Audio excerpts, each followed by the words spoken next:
Advancements in digital music technology have allowed for great progress in video game scoring. This mainly meant more in-depth and expressive music, but one edition gave scores a more human touch. Through the night to the day, when everything is gone, carry this soul away from the dry land. Now, lyrics in video games can be a touchy subject. Soundtracks are usually filled with instrumental music. In the early days, this was mostly due to vocals not really being a possible addition. But now, it may be due to artistic choice or even tradition.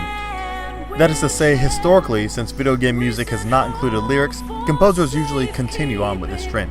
However, the exclusion of lyrics also has some psychological purpose. Vocals can distract and even influence players in certain ways due to a phenomenon known as priming. This claims that when exposed to external stimuli, a person will subconsciously react in ways that correspond to said stimuli. This means that someone could hear lyrics with a certain tone or message and begin to act in a way that relates to them without even internalizing it. If used correctly, this could be a great way to influence a player, but when unchecked, can be counterproductive to a game's overall experience. We'll take a look at some examples of priming later on in this video. It's hard to say exactly when lyrics started in video games, but for the sake of this video, we'll say it started at the DK rap. Here we go. Yeah, that's the one. Yeah, it's a little silly, but that's the point. This tongue-in-cheek number perfectly sets the mood for this game. Put your hands together if you wanna clap as we take you through this monkey rap. There's no way you could evoke the same tone for a wide-open adventure with an expansive character roster and collectibles, where guitar playing, jetpack flying primates, shoot peanuts and throw barrels at crocodiles in such a way without lyrics. Though it may be underestimated because of its silly quality, this song set a great precedent for lyrical video game music. Faster and stronger too. He's the first member of the DK crew. Lyrics can add to a game just as much as they detract from it. It's easy to view lyrics as a distraction. Many gamers don't want someone singing away while they're busy focused on the game. Gotta try the flamethrower. In fast-paced, action-heavy sections, it could be a simple misstep to include distracting music. However, including a fitting tune can further immerse the player in a section's tone. Like in Far Cry 3, where a rampage through fields of marijuana wielding a flamethrower is capped off by the bass-heavy reggae romp Make It Bun Dem by Skrillex.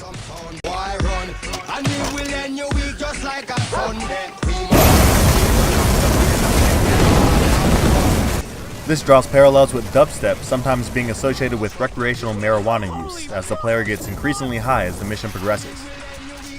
Not only does the song fit this section of drudging through these drug fields, the heavy beats and massive bass fits the game's style of carnage and destruction. Similarly, Saints Row 3 capitalized on a parachute siege of a rooftop party with the gassed-up single by Kanye West, Power. In a game that's not afraid to make bridges with pop culture, this song connects with the themes of power and perversion in Saints Row, with lyrics priming you to seek out power. So these are both examples of licensed music in video games, or pieces that were not made for the video game, but licensed to be used for it. This is an avenue that doesn't take a lot of effort from a composition standpoint, but can be easy to mess up, as a song with irrelevant lyrics can break immersion. For non-licensed music, you open up a whole new discussion: the use of diegetic versus non-diegetic music. Diegetic music refers to anything that can be assumed to be actually present within the game's universe. Diegetic music is seen and experienced by the characters within the game, and sometimes even performed by them, while non-diegetic music is purely for the player to hear. So both Make It Bun Dem and Power were non-diegetic in this case. But one can make the argument that if Power was revealed to be actually playing at the party you raided, it would be diegetic. But diegetic music can be so much more than that. Bastion used diegetic music to expand on a character's emotions and story of the game. One day that wall is gonna fall. Gonna build that city. GLaDOS sang her own diegetic songs to the player in Portal 1 and 2, telling you about what an awful person you are. I used to want you dead. These pieces use lyrics only at landmark points in the game. This limited use of lyrics makes these moments stick out to the player more. Some examples of more relaxed use of diegetic soundtrack pieces include the radio in GTA, playing whenever you enter a car, and the radio picked up by your Pip-Boy in Fallout. Instead of these songs just being slapped over the top of gameplay, they're used as in-universe elements that help set the tone for the world you're in. They can even cleverly stick in commercials or podcasts that can give even more development on what kind of universe your character lives in. Although diegetic music seems ideal, non-diegetic still has its place. One of my favorite examples is Red Dead Redemption. These pieces really capitalize on the feeling of loneliness and wandering, and can even prime the player to feel and act like a lone wanderer, making decisions that are in their own best interests, or not being afraid to use force when necessary. Step in front of a runaway train,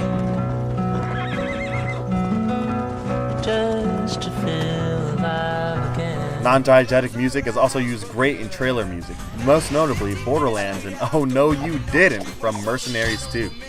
Oh no, oh no, oh no, yo, yo, yo, oh no you didn't. Sucker tried to blame me, but you never paid me, never. Oh no you didn't. Payback. Another place where lyrics can go wrong is lyrical dissonance.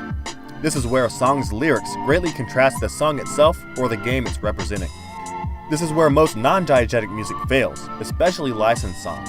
It's easy to have a tune that fits the game, but the lyrics greatly depart from the desired tone. However, lyrical dissonance is not always bad.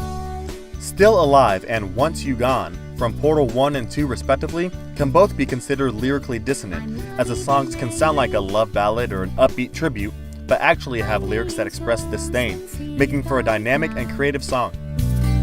Even though you broke my heart and killed me. Dissonance between music and lyrics can work great, but dissonance between lyrics and gameplay is a no-go. Every piece into a fire.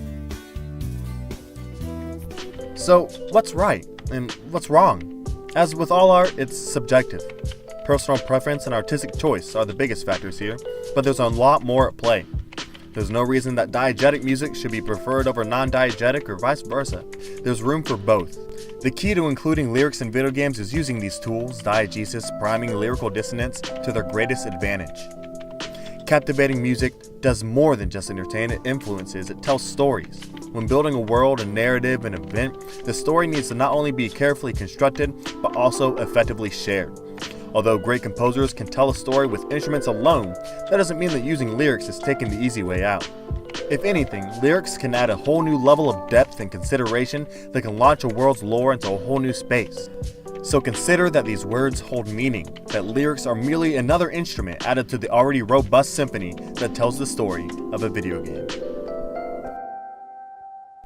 Thanks for watching this episode of High Score. Feel free to leave a comment and let me know what you thought of it. I also want to hear from all of you about your favorite video game piece with lyrics. If you're liking what you're seeing so far, you can check out some more videos here or subscribe for more coming soon. See you next time.